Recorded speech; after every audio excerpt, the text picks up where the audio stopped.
Renee, Chris, and Ryan going live. Best podcast, Beauty and the Beast. Sit back and catch a vibe. Oh yeah, we talking zombies and apocalypses and all those things you like. Going beast mode, and if you didn't know, it's P to Z up on the mic. Whoa. Hey, TWD family, grab the snacks about the pantry and subscribe and like if you can, please. Or those walkers eat you like some candy. Hey, okay. You at the right place at the right time. No one does it better, that's the bottom line. Beauty and the Beast, this is prime time. Let's go.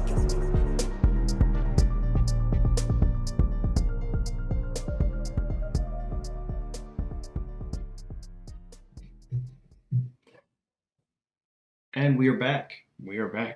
Beauty and the Beast is back. We are live.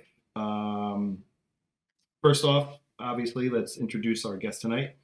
Mr. Jose Pablo Cantillo. Thank you for joining us tonight. Awesome. Thanks for having me. Yeah. Beazts. Yeah, we're down. We're down a beauty. We're down a beauty. Or like our little friend there, Meg. She's probably in traffic right now, listening to everything go on live. The good old New Jersey traffic. Yeah. Blame Meg. Yeah. She's gonna pop in the chat though while she's probably yelling at people in New Jersey for not moving. Yeah. So she's just being an East Coaster. Yeah. Real quick, so Happy New Year to everybody out there. Happy New Year to you as well, Jose. I hope you guys all had a safe and Happy New Year out there. Well, we're rolling right into the new year, man. We are. With our very first guest. Kicking it off strong. Obviously, you're a old school alumni of The Walking Dead, season 3 and 4, so yeah, we're just gonna talk it up, man. We're gonna talk about your experiences while you're on the show, and then we'll dive into you like Renee said in the pre-show, you have like you're like everywhere. You have like your hands in a lot of different things, which obviously, hey, being busy is always a good thing. This business, yes. Business is good. Yeah.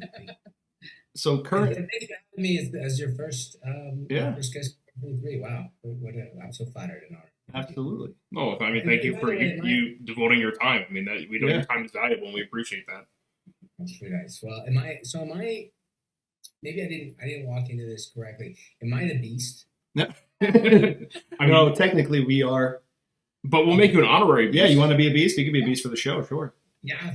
No, I'm gonna come over to Renee's side with the beauty side. I want to be a beauty. We don't discriminate. You want to be a beauty, you know. So we're gonna have you do your hair. So yeah. See, to be a beauty on this show, you got to have a lot of hairspray, a lot of volume. Yeah, you got to really, poof it up for us. So I'm channel your inner 80s. Yeah. Underwhelming. So do you use a lot of hairspray to accomplish this, Renee? Yeah. Well, I live in Georgia. I gotta have big hair. The bigger the hair, the closer to God. That whole thing.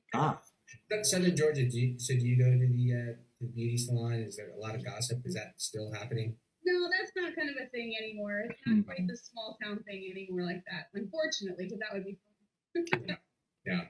That's why we have podcasts like this, Right? Spill the tea. Yeah. So just like that, we our internet decided to just say, see you later. And so we're back. And we're hoping that doesn't happen ever again. I thought it was a trend, much like my career for the last 2 decades, where you killed me off your podcast. Yeah. With every other show, I thought you guys killed me. we were trying to let you down gently, Yeah. So I'm gonna go back to where I was, and we're gonna reintroduce the fact that you were on season 3 and 4 of The Walking Dead as Martinez, and basically just want to talk about your experience on that show. I mean, it was very early on. You got to work with a lot of the big hitters that were on the show at the time. I mean, like, I guess one of our favorite things to always talk about is like when you were your whole process of getting on the show, and then like your first day there and everything like that. So, and then obviously your death day. That's always a very interesting story that people usually have about their death day. Because we always hear like when someone gets killed off, they usually get some kind of send off thing or whatever. But I mean, so like, what was your whole introduction to the show like? I have an interesting relationship with even goes back before I was ever on. Shout out to Sharon Bialy and Sherry Thomas, the cast directors of Walking Dead. I got a phone call. What year was that? To come in and be they wanted an actor to come in and be the reader for all of the choices of the main two characters. That obviously Andy and the character of Shane that Bernthal got. Mm-hmm. That duo. Frank Darabont didn't want to just go into a casting office and just do the typical type of audition where you're sitting in a chair and you kind of really lack a chemistry read with those two. Sometimes you'll come on to it in one audition, but he got a sound stage and said, no, we've got props, we got a full department. We're going to actually go in there and shoot it. How else will we know? And I want an actor to come in and act alongside everybody. So I got to play all the different parts or all those scenes with all the candidates. So I saw a couple of different sheriffs and a couple of different Shanes and what a blast that day was. And so I wasn't familiar with the comic at that time or the graphic novel. And I was given the whole, one that was signed by Robert Kirkman, and it's like, wow, this is cool. So that was my compensation for the day. It's like, this is incredible, and I get to work with Frank Darabont.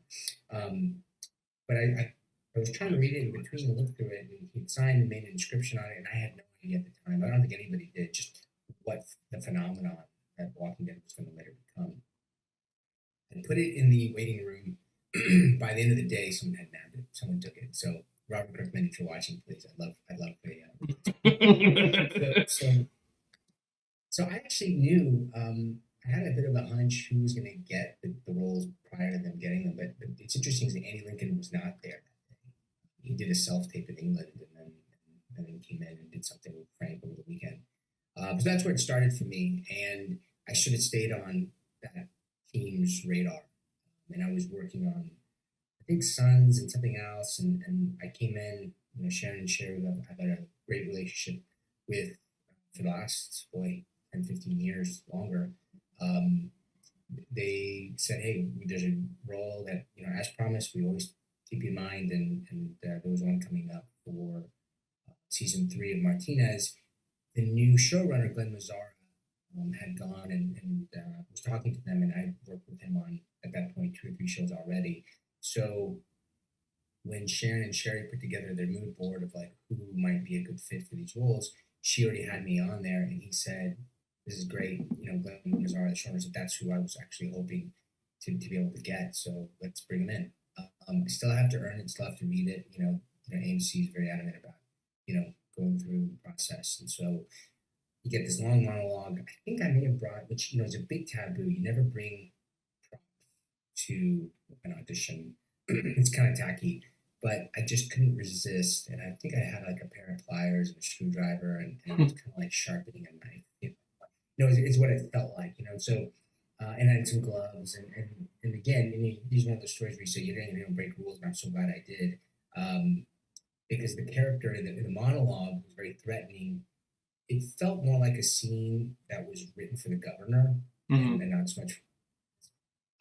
Little did I know at the time that it was a dummy scene. I didn't know that, and so we did 3 scenes, and thank goodness they felt like it was a slam dunk. I got the part. But I think it was just 1 episode at a time. That's all they'll really book you. One episode at a time. So I got once I got to Atlanta and they finally released the script to you, they're very careful. And I understand why. If anything ever gets leaked or released, everything in this series, as you know, who's gonna get bitten, who's getting who's gonna die, and those things are the big, such huge plot twists that you have to protect those. So I understand. However, I've been in this business a long time. I was a little disappointed when I was like, hey, I don't see the scenes that I had auditioned for here. And I should know better to say, hey, are these done scenes or not? And so once I got the real script, I was like, oh, I started to feel and figure out who Martinez was. much, not to say much different, but different than of course, the initial audition scenes. So that was sort of my intro into how I got cast, and I'll love to tell you about my first day. If that's cool. Yeah, please feel free. Yeah, absolutely. That's what we're here for. So first day of work, we were shooting in some pretty thick woods. Well, everything in that show's woods, right? But it was some pretty thick woods out off the main lot, and the kind of thing we take gators, and I like to be the first one. And still to the day, like I don't like to be the last. I like to be the first one that gets wired, who goes to get sound card. I just don't like it when if you're rehearsing, or if it's blocking rehearsal, or camera time, whatever it is. I don't like being the actor that everyone's waiting on. So even to this point, I got in the first transport out, and I started walking around the woods with Guy Ferlin, the director. And I think I'd worked with him on Sons at that point, and he started going through the different places, and I was obviously there very early. And he said, okay, this is obviously where the helicopter went down, but why don't you're going to be living in this area right here. And so finally everybody comes in, and people start showing up. And my whole reason why I say this is because I really hadn't met anybody yet. Nobody. And so when Guy was like, here, you just stand here. And so when Shumpert, T-Love comes in, he'll be shooting arrows here. You'll hear some walkers coming through here. You're going to dispatch one there, but you'll stand here for now. I was like, okay, cool. So he's going through his spiel. All the different departments are coming in, and I look down, and people are just arriving. And I was like, wait, my boots are like shiny wet. Like, I don't remember stepping in. Like, I knew it rained a lot, but I was like, I stepped in some puddles, and then I realized, wait a minute, that mud is moving. It was all I stepped. I was standing on an anthill. Like, oh my god! And as soon as I realized it was moving, Cesar Martinez is a cocky guy. He wears hat backwards. I don't think I had just made that choice yet. My bill was still forward, and I could see them that they were already on the cap, which meant, they're inside. They're everywhere. And then they started getting stung, and so I started moving, and I was trying to be subtle about it. Trying to take off my shirt. I started getting stung so bad. I ran for it. All these people who have no idea who I was, like, wait, is this supposed to be one of our tough guys? He's literally crying and screaming, taking his clothes off. And I got in the van, stripped completely down, and I looked up on the ceiling. All of them came off with me. We lost the van for the day. People were not, just to say, I was hazed that day by myself. I self-hazed myself. What an introduction. So people were not happy with me that day. Oh man, yeah, that was probably a shake your head moment. Like, wow. Yeah. I have this little bump right here where I got bit by one of them the other day, and it hurts so bad. So I cannot even imagine that, because the one little bite hurt terribly. Yeah, and then you come out there I tried to play it off. Like, I had to bring new wardrobe. Oh, it was terrible. He's like, I usually like to do that just to break the ice, rip my clothes off and go streaking, screaming. Martinez, it says here, is the tough guy. I think we cast this wrong. Yeah. Yes. I have to say, I think that's one of the more unique, first day on set stories that I've heard. First day of school, everybody knew who I was. You knew me well. Name for yourself, right? It's like that. It's like that bad dream that everybody has when they're in school and they show up to their first day of school naked. Quite literally in the woods, literally with just socks on. Yeah. In the middle of Georgia. Very good with this, and one of the first friends that I made on that season, and we continued to be close throughout the whole season, and then even after the show wrapped up, was Michael Rooker. And he's such a. Have you guys had him on? We haven't had him on, but we've met him a few times. Yeah, he's a riot. Oh yeah, he's a walking. And I mean, it's in a great way. He's like the focus of the show. Mm-hmm. You never know what to say, what he's going to do. He's so spontaneous. He's such a natural actor and showman that way. He was just so much fun. He made that first week such a delight because he's just so full of energy and ideas. And with television scripts, sometimes you have to stay very true to the word of what's on the page, and he does. But sometimes he has he adds some stuff to it, and it makes it he Michael Rookerizes everything, and I think collaterally I benefited a lot from his his creative energy and flow. Yeah. That's And I mean, I know a lot of times, because the way we see it, it's like, oh, look, they're in this scene together. But we always come to find out that, like, let's say you and David Morrissey, like, you did a scene on the show, but you guys might have filmed that separately and they put that together. But I mean, did you ever, like, your experience working with like David and everything like that? I mean, how was that experience for you? Because awesome. He's like our number one bad guy in The Walking Dead. So. No. Sorry, Negan. Yeah, sorry, Negan. Yeah, I agree. I'm with you. I'm biased, but David Morrissey is another one that I think the first month I didn't know that he was English. Because he's got the American accent rolling.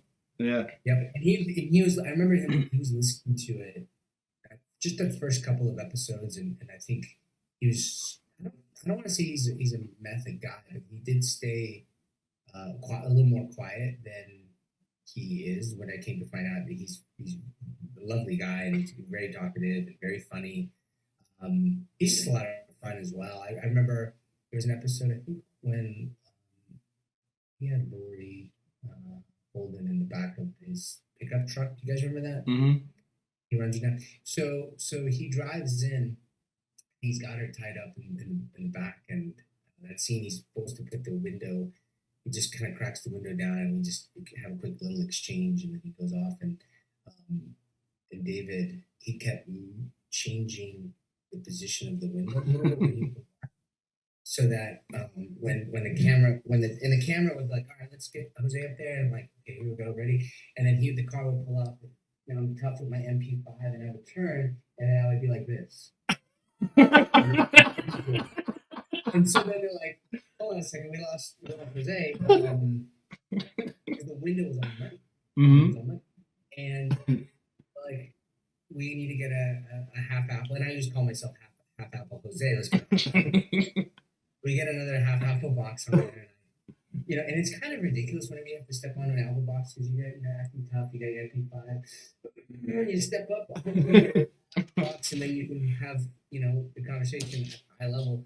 And he pulled his truck back and he raised the window again. So he's actually really messing with me. So I come in, I'm like, let's see where this is going. And he's just, I could see that he's wanting to laugh, and I didn't know what was going on. And the camera's like, can we get a whole full apple for Jose? I'm like, man, I've never had to do like a full apple. And now a full apple is muddy, you're on a little bit of an incline. Yeah.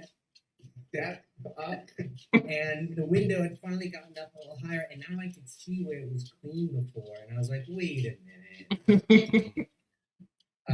So that hijinks and kind of stuff was so much fun. He's an incredible professional, and so he's just so fantastic in that role. I mean, Michael Rooker, David Morrissey, they played their characters so well. So differently, like the way they were written. One is shoots from the hip. The other one has this, Morrissey just has this very subdued, maniacal, like it's very complex. There's something going on, but he plays it so properly in a way, and until he can't. Mm-hmm. And one is just an explosion. One explodes every episode, and the other one, it's just percolating. And so Martinez being in the middle, I believe he was a very loyal soldier. And he just happened to pick the wrong. I don't want to say pick the wrong team. Just he was following. I don't want to say he's a follower, but he's just a really loyal good soldier. Is what I yeah, loyal to a fault. Loyal to a fault. Yeah. Let's dive into the fact is if you would have been on the other team, let's say Martinez was with Rick and and everybody. What do you think your character would have been like being a part of Rick's group? Like. Since you're saying you were a good soldier, you kind of fell in line with the governor and stuff.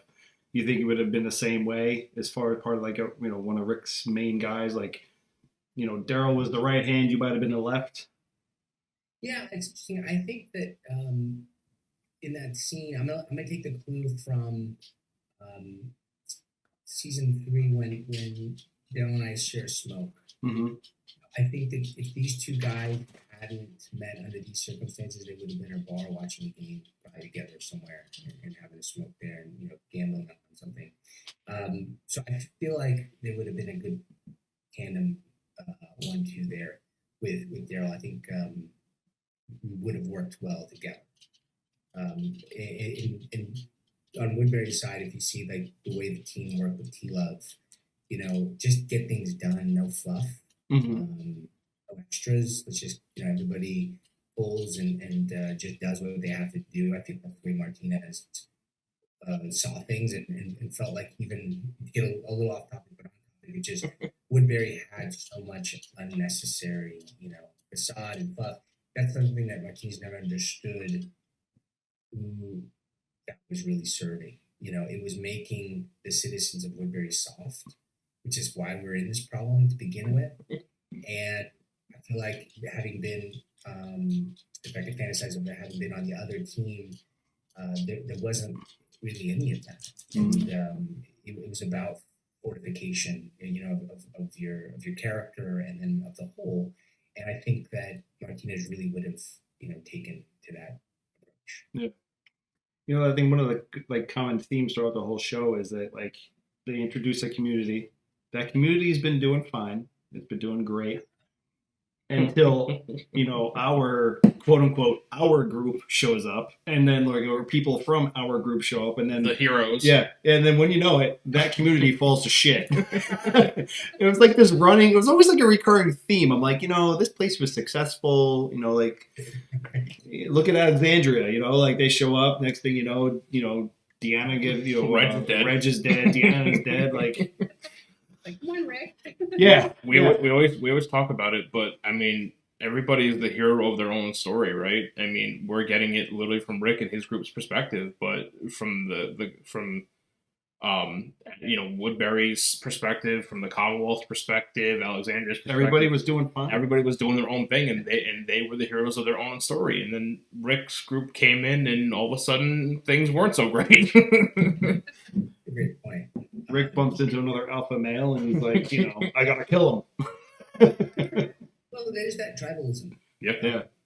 And if you have a leader already, and you already have the soldiers and everything from top down, and as welcoming as somebody actually seems, there's immediately a sizing up that occurs. And yeah. I do think there's one of the aspects of the show that makes it so great is that quality of tribalism and how people need to pull together. And if you're not with us, then you're against us. And if they are, you can't cohabit, which is interesting. You can't be neighbors. It's like, nope.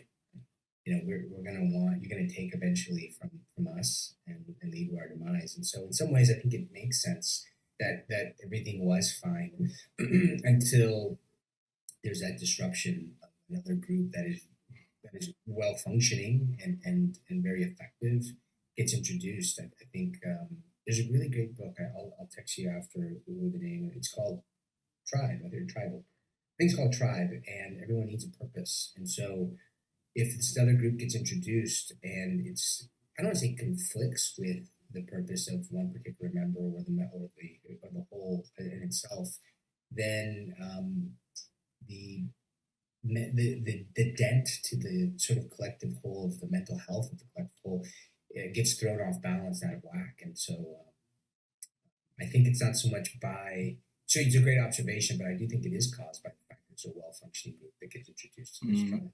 Yeah, and I mean, we talked about it all the time where, people say that Negan's the villain, or he's one of the main villains of Walking Dead, but in his reality, what he did was a direct retaliation for what was done to his people. Yeah. And had that not happened, maybe he wouldn't have killed Glenn and Abraham. I mean, I wouldn't say that he had a stellar track record, like bargaining campaign kind of thing going on. I mean, it was more like, I take half of your shit and we apparently keep you safe, but was he like you said, he was a bad guy to the kingdom, he was the kingdom's bad guy kind of thing. But yeah, go ahead. Interesting. Well, I've played a lot of villains Mm-hmm. over the last. You get that a lot? Like, is it like, oh, this is his track record, let's make him a bad guy? I think so. He does this really well. Keep it I going. play a lot of romantic comedy or best friend roles or guy in office that makes people laugh at sometimes, and that's fine. It's I think a lot different than my own character, Hmm. and in many ways that's a relief. But where I start is I don't play the character one like just Right. that matters, your preparation, and you just use a lot of words or actions that are like get my character's due or get what my character deserves or you're preventing. I love preventing terrible mistakes or advocating for loved ones in my preparation because to me then I'm just exactly to what you're saying, which is the character, they're the hero of their own story, and if they're defending and getting what they deserve or what they feel like they're owed, then you hopefully will play a character the way that audiences will actually connect with, and aren't contrived and say, oh yeah, can you keep a character that can be big and at times over the top and seemingly maniacal, but at the same time grounded enough to where you say, yeah, I believe and I can take this ride. And the function, because I like to look at the story as a whole and say, well, how can I help contribute to the overall story, whether it's again villain or not, whatever it is. If I have to come into direct conflict with the hero of the story, then let me at least see if I can challenge that hero to be better, to even be more. Mm-hmm. So anyway, so I feel like that's something they've done so well on the show, which is come up with these really great. How you can say now that we're done with lay to rest, if you will, but they come with these characters that are just you just love to not hate them, but you root for them. In some weird way. Like I still rooted for the governor when he mowed everybody down. He created and did something so cool in such a charming, charismatic way. It sounds like a cult leader in a way. Like, I'm still for him. Yeah. And I mean, in his own way. Guy, for sure. Yeah, and in his own way, he was. Renee, what did you say? Oh. Can you go serious? You guys are kind of freezing up there. Again? Oh God. That would be. Are you guys? Can you go serious? Yeah, can you hear us? Wait, Chris is there. I'm right here. Huh? I'm moving. Well, it was intermittent. It was kind of up there. We thought we were losing you. I don't know what's going on. About the governor. You're saying that in his own. Oh, I was just saying he was such a great bad guy. Yeah. I just loved. Yeah. Like you said, you love to hate them. Yep. And that. That's when they're doing their job. And when you're that passionate about being mad at that guy for whatever he does on a show. Yep. And then I know something that you discussed earlier, which is like sort of the beginning, middle, and the end of my time on the show, which brings us to David Morrissey and obviously the way he takes Martinez off and takes him out of the show. What a death that was, and I just remember when I finally got that call that I had dodged. I'd heard that the showrunner had been looking for me. And I was like, what it was is early on there was a call. I can't remember why, but I just have this.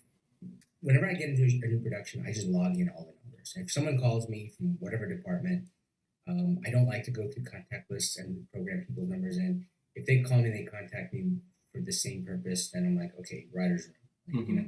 And writer's room had a couple different numbers, and I can't remember why early on I got a call from writer's room, but I logged in writer's room. So later on, a year later, when I got a couple missed calls from writer's room, I was like, ooh, that's not good. That's not good. So I dodged those calls so bad. And they wanted to give a courtesy call, of course, and say, hey, Martinez, gets it in the next one, but we wanted to let you know before we release the scripts. Everyone's got to do their job. I dodged that question so well. But they were like really trying to hunt it out. Like, look, everyone needs to get these scripts out. Because I've heard stories where characters are on the chopping block and then they get saved, power. And they say, you know what, we might get a little bit more story out of here and let's kill this guy instead. And so I was like, well, maybe avoid it a little bit.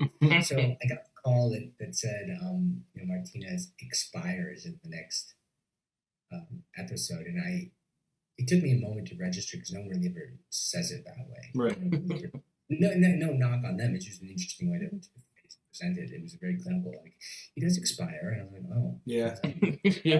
We worked in healthcare security for a while, and I remember my first couple of weeks there hearing like, oh, can you guys go down to the morgue and help them with someone that expired? And I remember going like, are they bad milk? I'm like, person didn't expire. I'm like, they died, they passed away. But yeah, they used the word expired. Yeah, it sounds very unnatural. It sounds cold. It expired. They expired. Renew it. Renew it. It expired. Yeah. And I guess it removed a little bit of the gut punch. And look, I've been killed off stuff like always, and in movies, I always know when you come in. I think that's the key difference with film and television.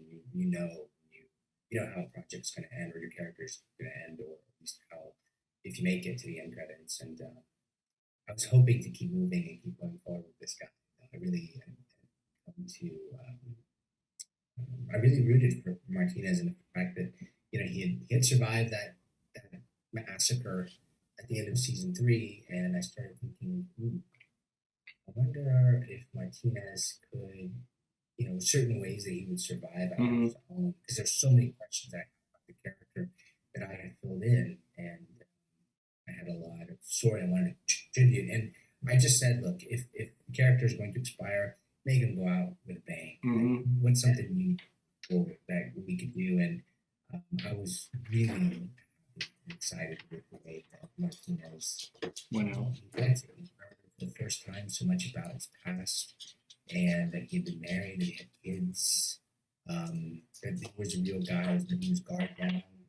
He was leading a group of people on his own, so he knew he was fit and capable and resourceful, and but he was still haunted by his past and his demons, and he didn't want to be responsible for these good people's lives anymore.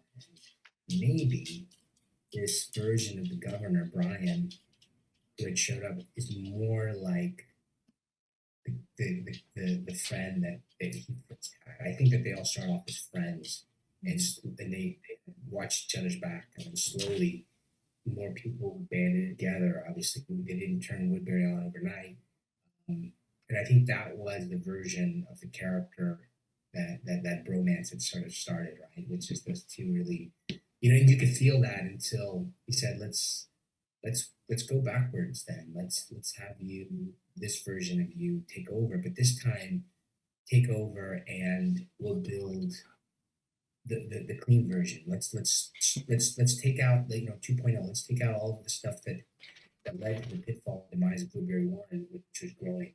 Right? Let's just keep it nimble and small and keep moving. That was the whole thing with Martinez that may have not been said, but with Martinez, there was always this weird, not weird, but this intuition that I had as an actor that I had talked to, like Glenn Mazzara, about at the time, and just this feeling that the character always wanted to keep moving as a group rather than staying. And we had this long conversation about why groups stay and why groups keep moving, and handing the reins over in a way, or leading together, sharing the crown, if you will, is what he said. Obviously snapped the governor, and I think it had a lot to do with the fact that he just referenced his past, the past. Right. Just saying, let's share the crown to trigger what it would say, okay, look, we're going to address what happened, and he didn't want to, and obviously he got these 7-eye. It was a 7-eye. It was a 7. Good to know. That's one of my questions, so thank you. Yeah. It was hot, nasty, humid, typical southern, Georgia weather in the summer, and just you're sweating, and there's something about those elements that you always embrace. You know, if it's shivering cold or if it's hot and humid, you know, you embrace those externals because it's something to react to and something to use. You know, the way that the sweat is pouring and he's drinking and it's just all those stains. It felt like you're putting the work in, and all those externals, you know, add, I believe, to the performance, give another layer to it. But I remember being hung upside down or held upside down to that pit of water. I had hair at the time, and I felt like and I remember looking at one of the performers had my hair stuck in his teeth. So he really, yeah. Yeah, so my last day really did feel I did not have to act a lot. Right. I remember getting bitten and someone had ripped some of my hair out and it was still stuck in his teeth, and I was like, whoa, these guys are not messing around. Whoa. Yeah, the creature actors go hard. They get their time to shine. Amazing. Yeah. They're so good. Yeah. So do you think I wanted to be a walker. So do you think that he was devoured, or do you think that he reanimated?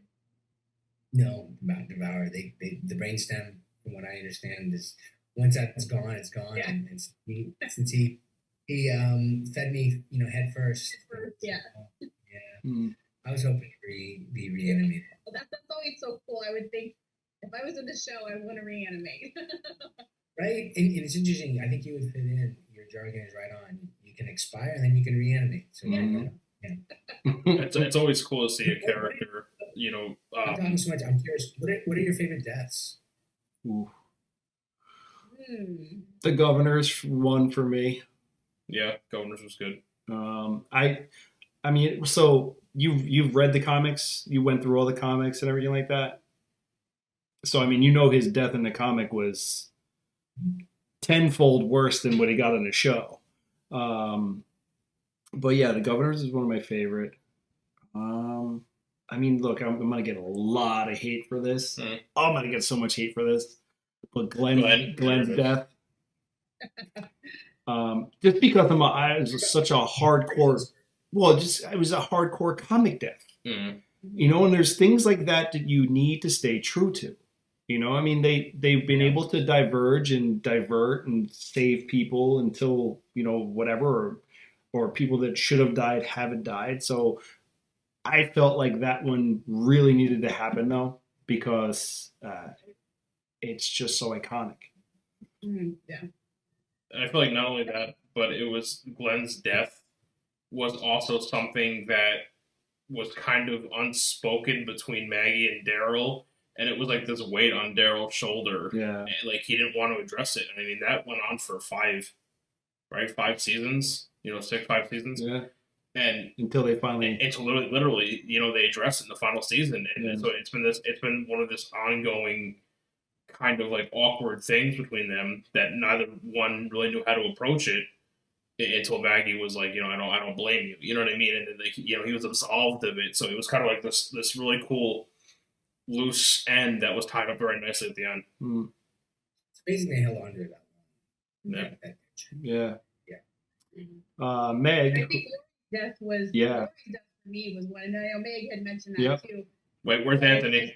He's not here. Okay. Yeah. So we have a friend, Anthony, who has a theory that Lori didn't die, and so he always wants Lori to come back. So we always tease him about it. But Wait, that theory, yes. But I think Lori's death, you know, so emotional, and as a mom, you know, that was just like gut wrenching, and I don't know, it was one of those early deaths that really showed you what the show was about. And you know, by that point, love or hate Lori, that was pretty tough to watch. You know, her die, Maggie deliver the baby, her kill her. Yeah, Rick come and find, you know, that she's been eaten or whatever happened, and it was just, you know, it was one of those ones that just really struck, you know, like, wow, it just stuck with you, I guess, you know. That's what I think really hooked me as a fan of the show was when Lori died and when Shane died.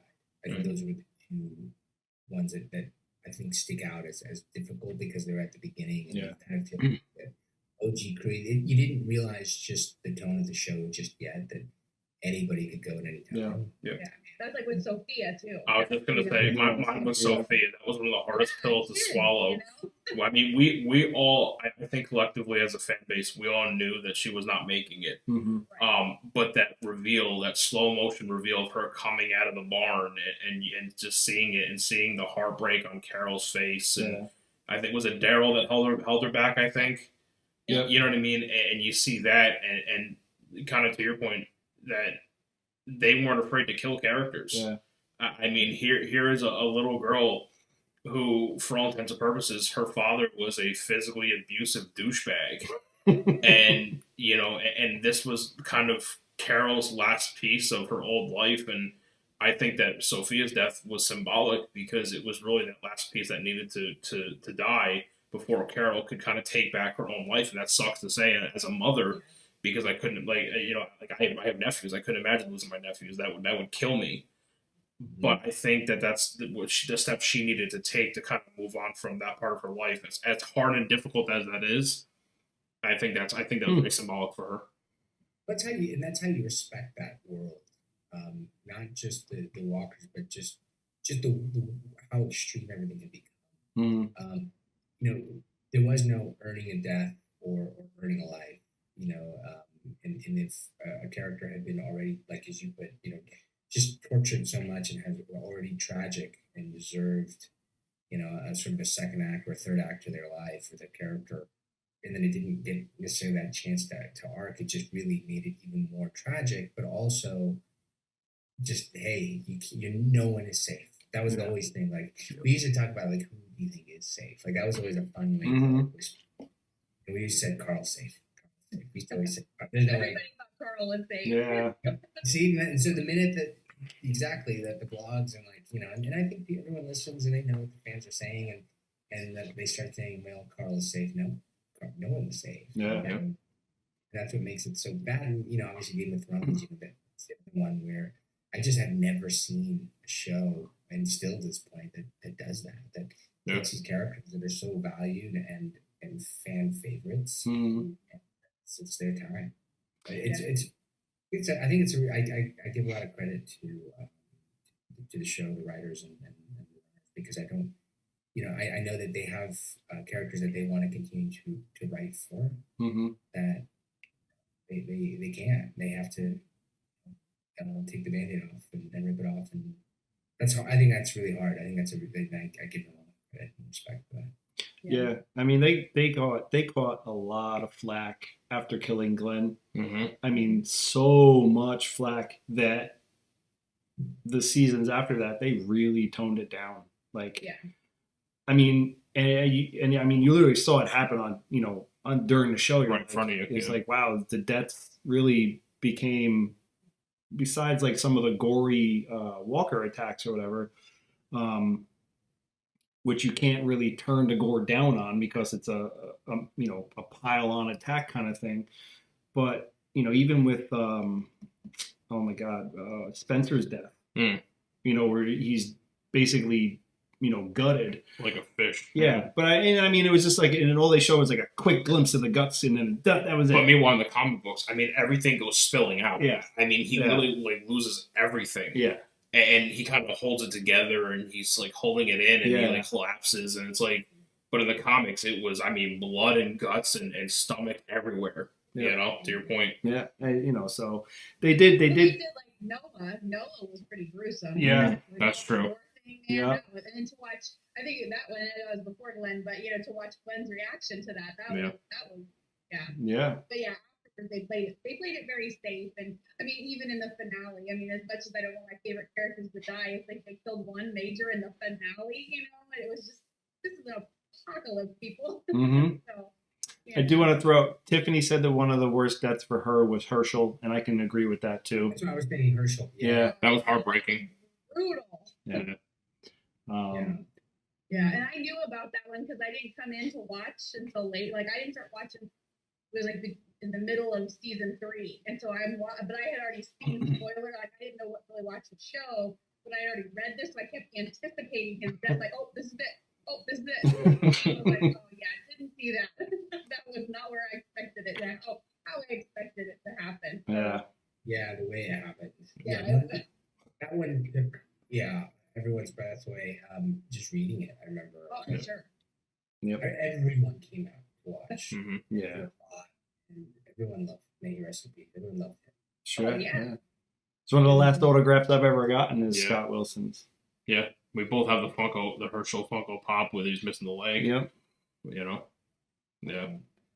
Yeah, he was just like everyone's grandfather.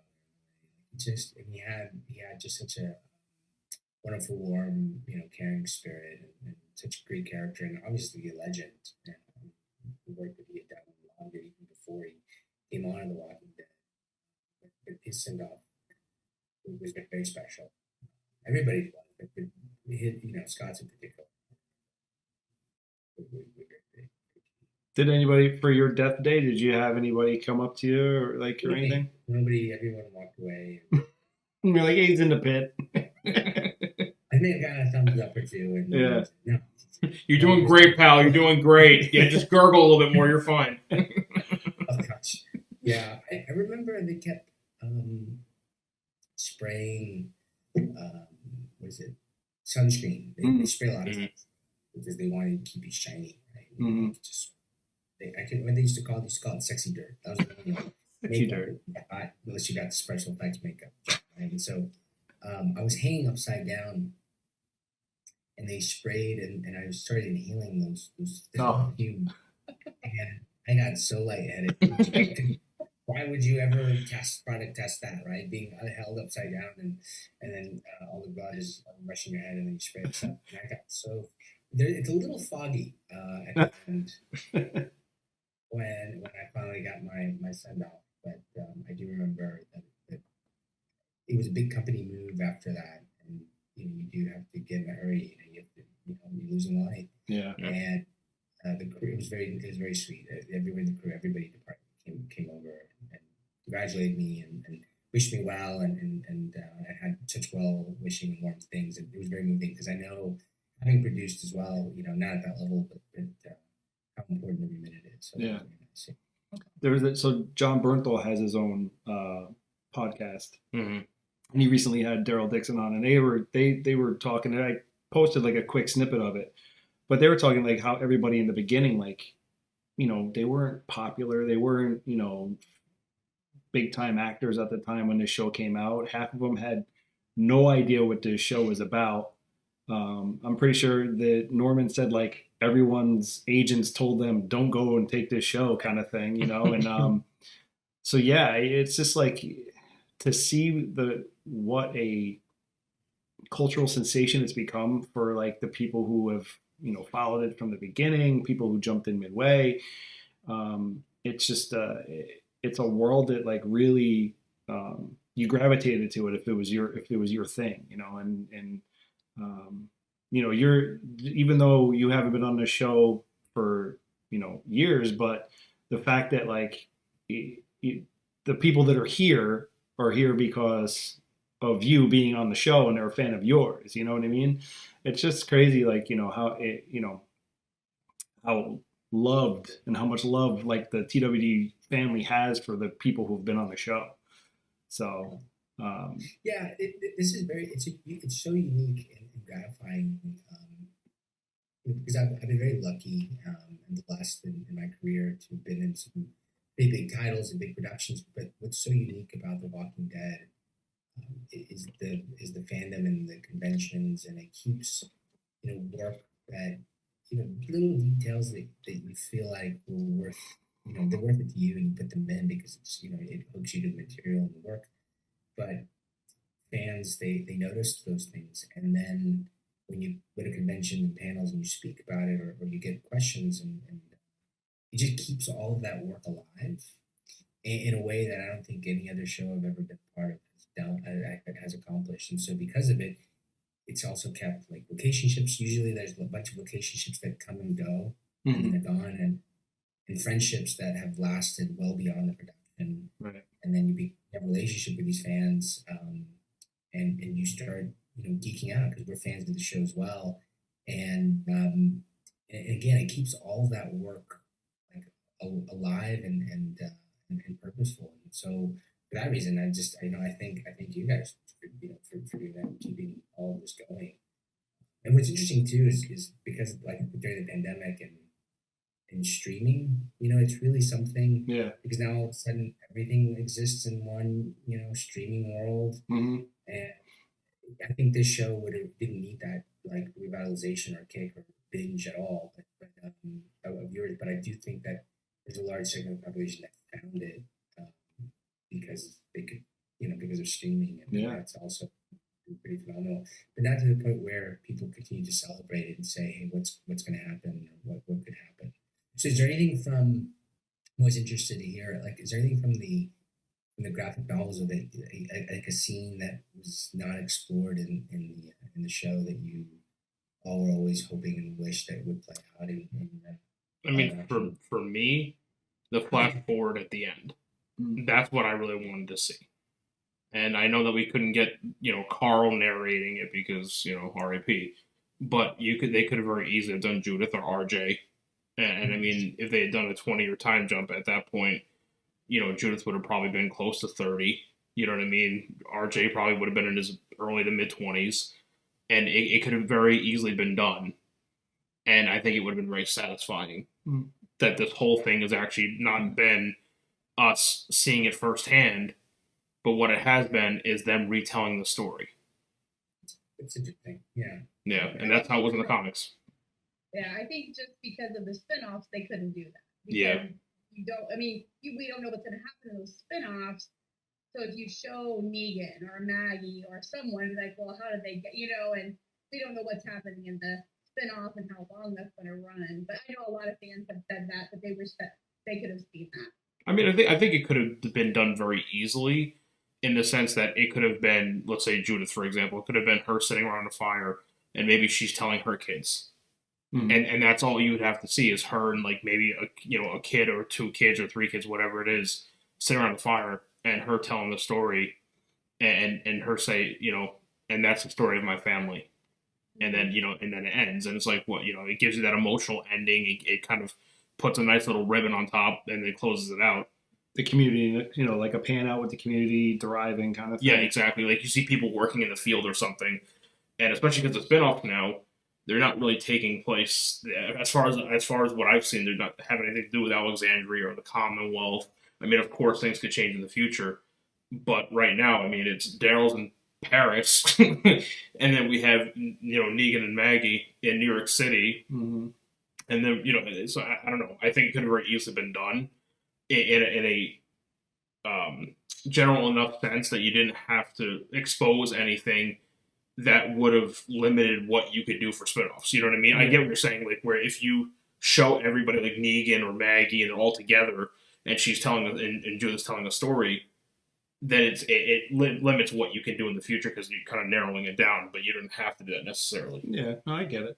But maybe Judith's going to show up in Rick and Michonne spinoff. Yeah. That would be pretty cool. Yeah, it would be. I am so. I've heard rumors about what they're going to be, and I learned to not. I wanted to know what you guys thought and what scenes, and I knew that in some ways it would segue into like the spinoffs, but learn not to comment on spinoffs because it's like, what if I'm right? Pure accident, it's like. Wait, did this guy violate some type of NDA? Yeah, right. He's got the inside scoop. Yeah. We speculate all the time, obviously, but that's all we do. Yeah. We're right sometimes, though. We've been right. Yeah. We got some questions. Yeah, I was gonna say we got a couple.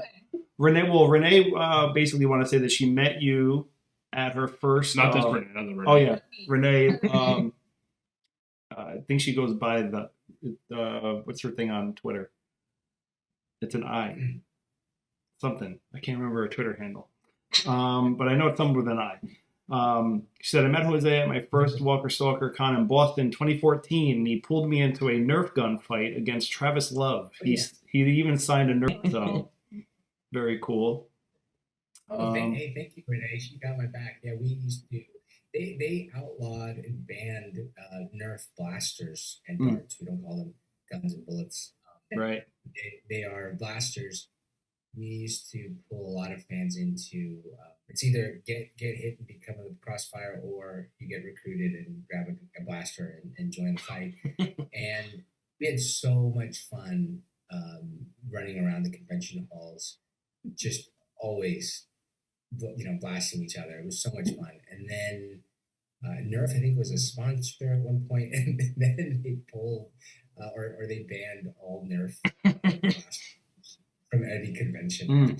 There you go. Sorry about that, Nerf. It's funny you mentioned like con, schemes and things like that, right? And you brought up like what a character Michael Rooker is, right? And like how wild he is. And one of our favorite stories is Michael Rooker and Scott Wilson. And it was at a Walker Stalker County. I forgot it was a Jersey or Chicago. Chicago, I think. Chicago. Yeah, they were right next to each other. This is unfortunate. This was a couple months before Scott passed away. Yeah.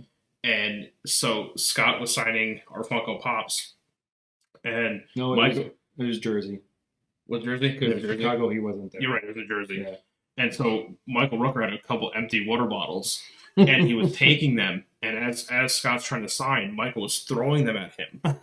Then he ran out of water bottles, so he grabbed Sharpies and was throwing them at him. So finally, Scott looks at him and goes, "Michael, would you stop it?" So then Michael Rooker goes, "No," and he ran away. And he was like laughing like a little child. It was the funniest thing in the world. I watched he threw a chair at somebody else's booth. He just picked up the dude, somebody's chair. I don't know who it was, and just threw it. Like at one point, I think in Chicago, he was running through the crowd with a camera. Yeah. So all the fans and whatever, they take their photos and stuff. He was literally running by everybody. Take a photo. Take a photo. He had a digital SLR camera and was taking selfies with it, with fans, and the guy was running around like a maniac. Well, and that's cool about that kind of energy, because there's something so spontaneous, just over.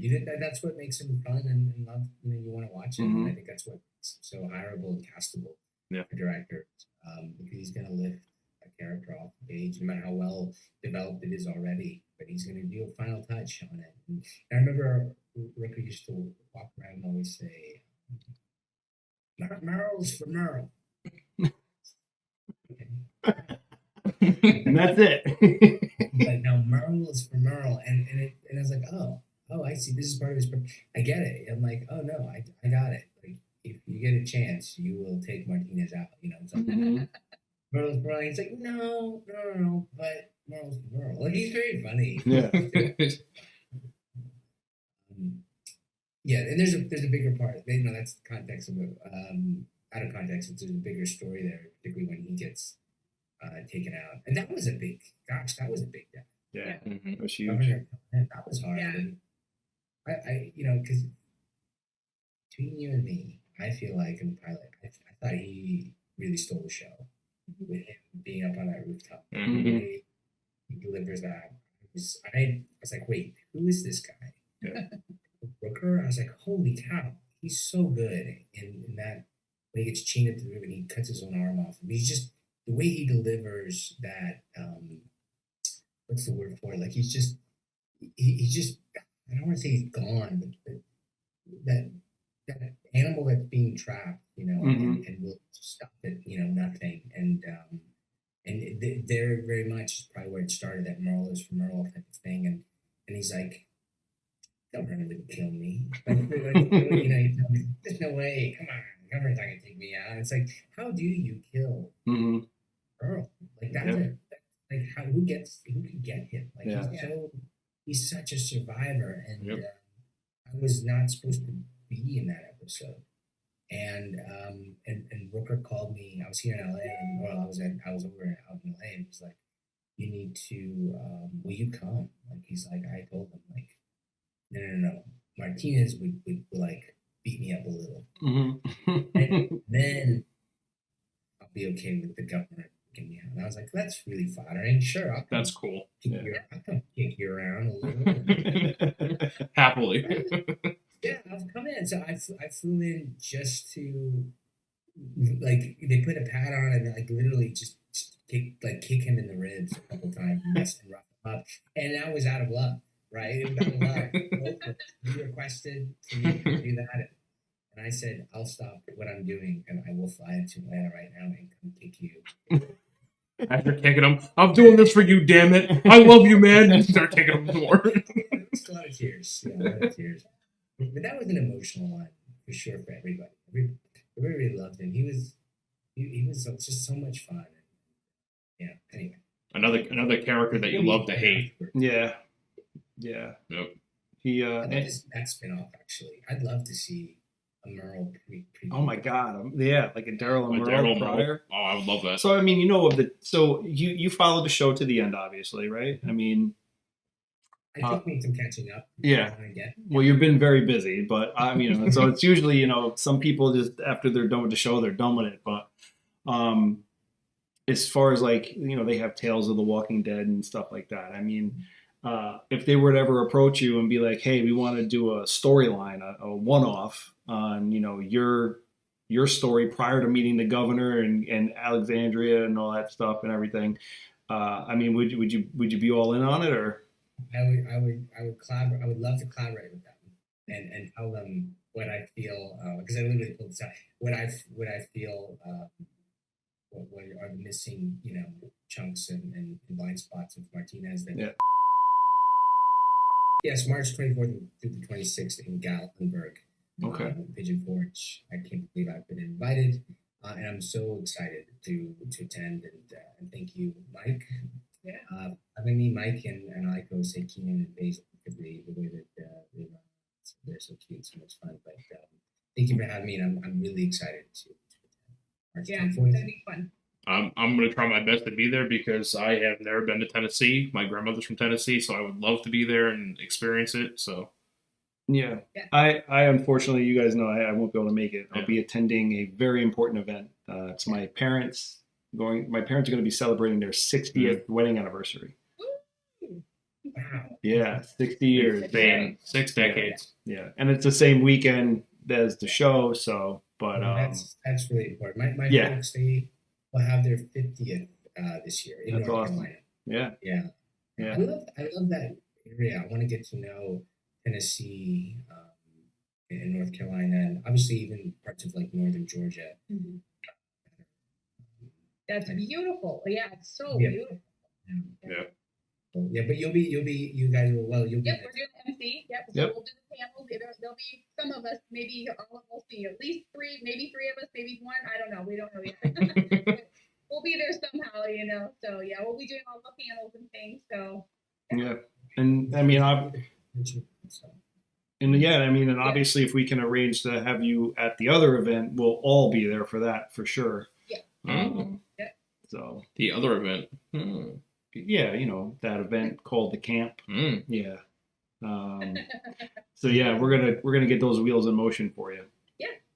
yeah, whenever I go back to Atlanta to be with my family, we always go back to.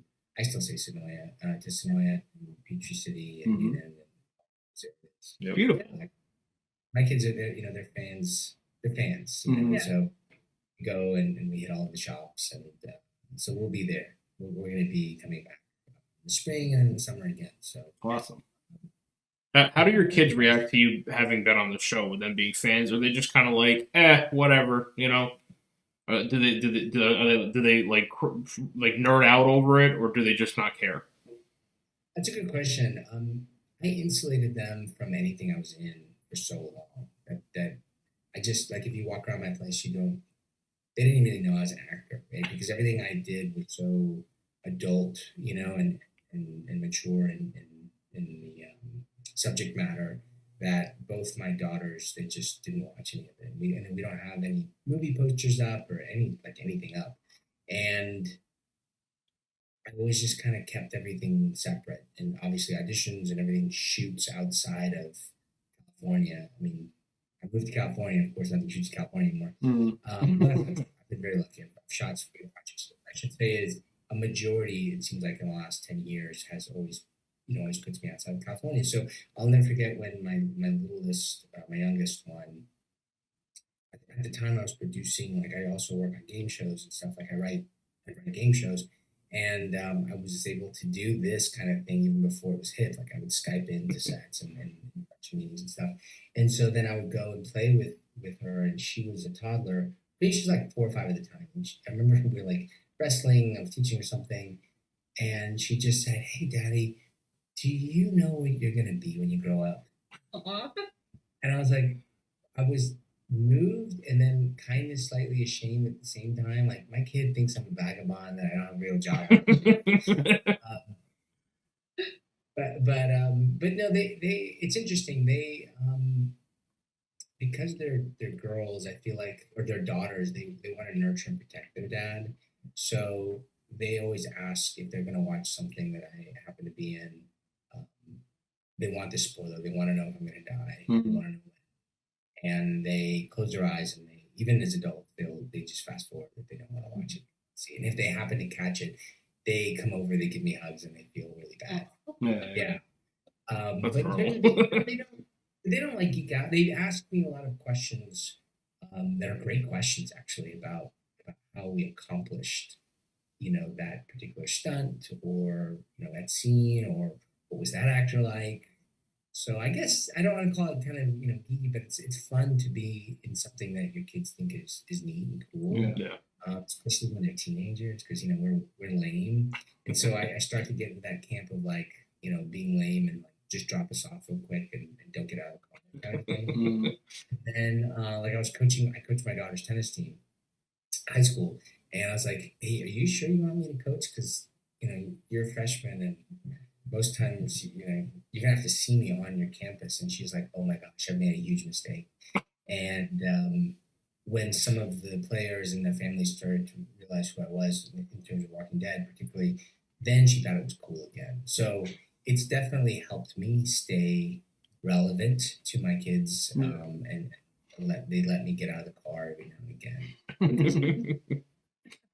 Very So cool. let's fast forward, obviously, through your career. I recently, I'm on, like I said, well, I know I said it in the pre-show, but started watching The Mayor of Kingstown, and you play a character by the name of Carlos.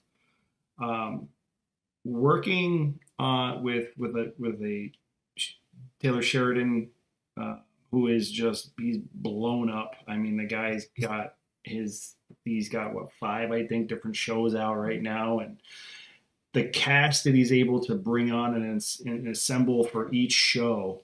Working with Jeremy Renner, I don't know if you actually have been able to work with him or not. And by the way, prayers to him right now. By the way, heard he was in a horrific accident, and just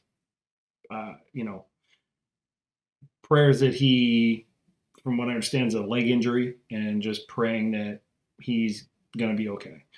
He's a tough guy. Yeah. Oh, absolutely. I mean, that's Hawkeye, man. That's like, that's my guy. He loves Hawkeye. I'm so into Marvel. You know what I mean? And like his series that he had, the Hawkeye series, was amazing. And I just, I read that and I was just like, wow. Like He's a nice, and I was lucky. Yeah, it was during the pandemic, and so you probably hear a lot of stories of how they bubble, certain cast members, and they're so vital and important, of course, to all shows. But like what I mean is all actors are, but in every crew, but they would bubble and try to keep different levels away from each other during the pandemic. So there were a few productions that I did where you would act to us, an X on the wall or something like that on the other side of it. But with Mayor of Kingstown, I was very lucky to always be working with Jeremy. I think almost all my scenes were with Jeremy. Yeah. And, he's a producer on that show, and he's just a really lovely guy. Yeah. Really nice, really personable. I remember when I first got to set, my first scene was with him, and I didn't know what the tone was going to be like. Taylor he's an absolute beast. Yeah.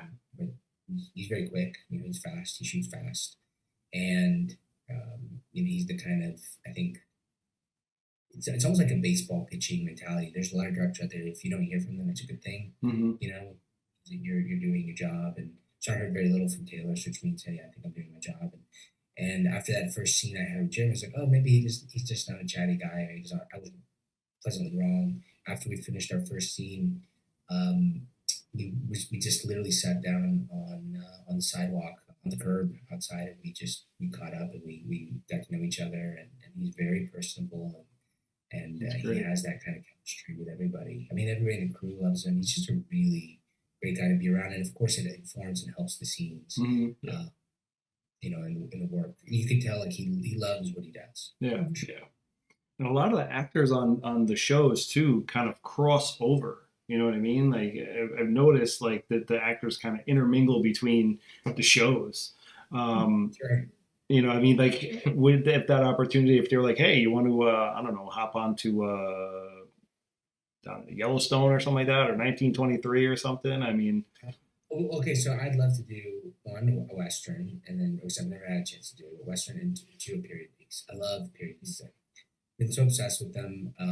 There's something so neat about a period piece because it's part of history. So just by giving, being set, that you immediately say, "Oh, this is part of our history," right? And there's something so cool about that. So I would, I would feel bad if I had the opportunity to do that. yeah. I mean, I've seen quite a Do you few have any new people. projects you can share with us? I think you right before just a little that we could talk about, and then I can later today we'll talk about that. I guess I would say the reason why I'm donning this haircut again is I'm playing Pitbull in something. Oh wow! All right. And I rarely get a chance to play to be in comedy, so it's a comedy called Killing It with Craig Robinson. Okay. Very cool. Awesome. That's awesome. Yeah. Pitbull. Yeah. All right. I know Pitbull, and he has so many great Pitbullisms that are amazing. Mhm. He says stuff like, "If you ever break down the word impossible, it's impossible." It's like, wait, what? In the word want, there's one. Yeah, this is wow. Yeah. This is earth-breaking stuff. Somebody call the Vatican. And not take away anything what he's accomplished. It's really amazing. Yeah. He's a phenomenon, but He's iconic. He really is. Oh yeah. he's iconic. Yeah. Yeah. And so when you start looking at his Instagram and start saying like, "Ooh, let me get into the world of Pitbull," it's like, wait, did he really just say that? Is that really his motivational speaking? It's amazing. Fantastic. So, anyway, that's coming up. And I'm producing a show called Tech Toys Kids, which is a lot of fun. It's a spin-off of a show called Tech Toys, and I'm so excited about the show. It's aimed to inspire kids to embrace STEM. Right? Oh, that's And awesome. incredible world that Yeah. STEM can provide, and everything from, and it's so cool. From flying cars to AI and robotics. What you feel like is like there's no way that this is possible, right? It's like, is this straight out of like I've been very lucky, you shows like Elysium and Chappie and things that are very sci-fi. You say, oh, only in the movies. Well, no, there's stuff that literally out today, like Ton Lee, who's this incredible engineer who has this wearable tech that works with brainwaves and put this device in your head and you can literally move inanimate objects with your mind. So it's so cool to walk into a room and just think on or off and lights turn on and off. And so this spin-off show, it's aimed more geared towards kids in the sense that we'd like to rewrite that narrative that fields of STEM are not, it's perceived that they're isolating and competitive. And when you speak with these innovators from around the world and what they've made and what they've accomplished, it's always a team effort. And it's not isolating at all. And so mental health is a big concern when there can be competition that is the prelude to getting those type of jobs. We start to discuss and demystify that, say, wait, hold on a second. No. And the best solutions and ideas, they come from all walks of life, no matter how well resourced their school district might be. So the show that's very near and dear to my heart. So shout out to Jeff Levine, creator of the show, and Tech Toys Kids, and we're literally in production now with it. So 6 episodes will be coming for this first season. So I'm very excited about that. And then I have a project in 2023 that I wrote that I'm directing. Okay. Very cool. Very cool. World of bullfighting, and No. it just it taxes every part of you creatively in production. So I'm really excited about 2023. So I guess, yeah. That's awesome. Yeah. I mean, it doesn't. It's kind of been like the way like when we started looking at everything that you've been involved in. So I mean, it's going right in that same kind of schedule for you. So Thank you. yeah, that's nothing wrong with being busy. Not being busy, yeah, and it's I've always found that when I start to produce and develop projects, then the phone somehow ring even more, and in some ways you're almost not annoyed, but you're like, whoa, hold on, wait, what's about? Oh yeah, I want to go do that, but it takes you away from something that you're building, Mm-hmm. and so anyway, I love it's all even if it's just good luck developing, working on stuff. Always Right. seems to get more work. So thank you. That's awesome. Yeah. No, it's great. And I mean, 2023 is going to be we're all hoping that 2023 is going to be a great year for everybody. But, it's stuff like that, it's right up our alley for sure. I mean, anything that's like techie, sci-fi, stuff like that, we're down for that 100%. Yeah, techie sci-fi. Even the bullfighting thing has a dose of magical realism and some touches of horror. It's a very controversial thing, the bullfighting. Yes. Yeah. And it's so ancient. Yeah. The bull. It's so mythological. And it goes back to Minoan times. And the bull, it shows up as being, this very, virile and strong and object or animal, and it's worshipped in so many different cultures. And what's fascinating is they're separated by space and time, geography and time, and yet all of these cultures have put bulls at the center of some of the mythology and belief, but also specifically bullfighting. It is and it should be a very controversial thing. Right. Been to a bullfight. It was a difficult one to get through, but the pomp and the circumstance that surrounds that, Right. Yeah. The kids, middle class, they have just different classes. They're all watching these bullfights, and it means something in the symbolism. And I'm not defending it, but it is fascinating what the symbolism behind it is. Sure. So anyway, there's something I think really cool that developing that is getting ready to pop off, that has a little bit of love story in there, and has some magical realism and some horror built in that I feel like, wow, I've never done this before. And I start going through it, and it's always the kiss of death. You start watching through and start Googling. I'm like, yes. And Awesome. and look, when stuff starts kicking up and you really want to start pushing it, you let us know. Oh, wow. Come back. Yeah. You can come back Put you on. and- We'll share it. We'll do all sorts of things for you. It's very nice. Thank Yeah. you. I will absolutely take you guys up on that. Yeah, that'd be And great. It sounds like I'll be seeing you and meeting you guys in person this year. So that's Yeah. nice. Yeah, hopefully all hopefully of a us. couple Yeah. times, Hopefully yeah. a couple of times, and hopefully all of us. Yeah, that'd be great. Well, I mean, with that, I want to say thank you for your time. I appreciate you being Thank here. you for dealing with our technical Oh, difficulties I tonight. deeply apologize for that. But we will fix it. We will fix it. As the self-proclaimed tech manager of this podcast, that hurts. That hurts me deep. So Yeah. Is your foot just maybe kicking? Wouldn't it be something like that? Is your foot just No. Every wire is. I wish it was something that simple. I really do, because then I could easily fix that.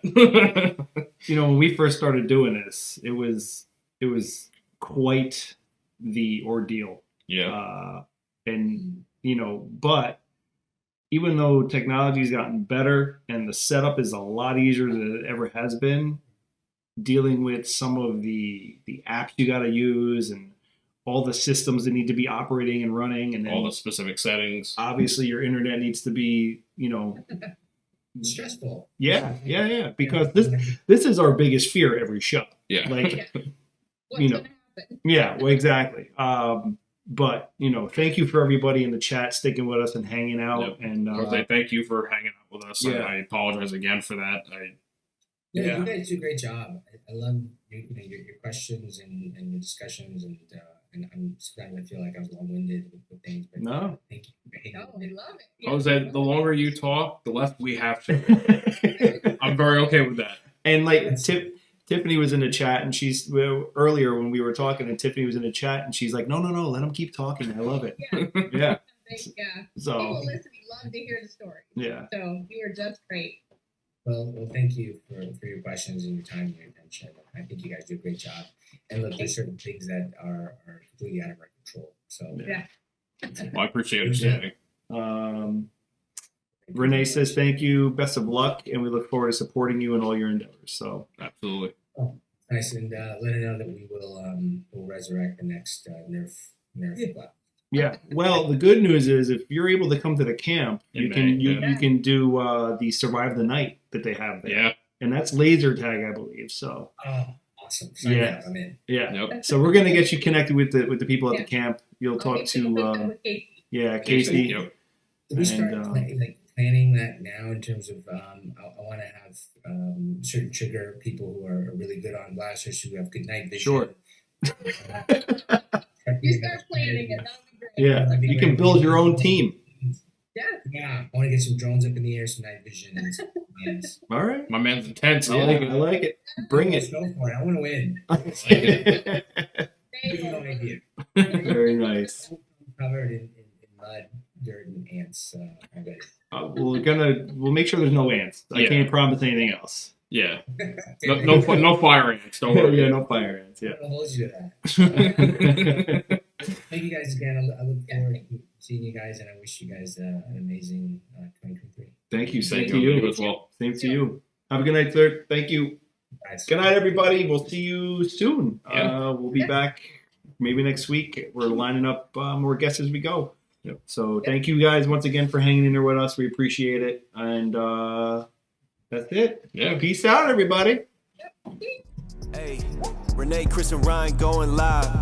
Best podcast, Beauty and the Beast. Sit back and catch a vibe. Oh yeah, we talking zombies and apocalypses and all those things you like. Going beast mode, and if you didn't know, it's P to Z up on the mic. Whoa, hey, TWD family, grab the snacks about the pantry and subscribe and like if you can, please. Or those walkers eat you like some candy. Hey, okay. You at the right place at the right time. No one does it better, that's the bottom line. Beauty and the Beast, this is prime time. Let's go.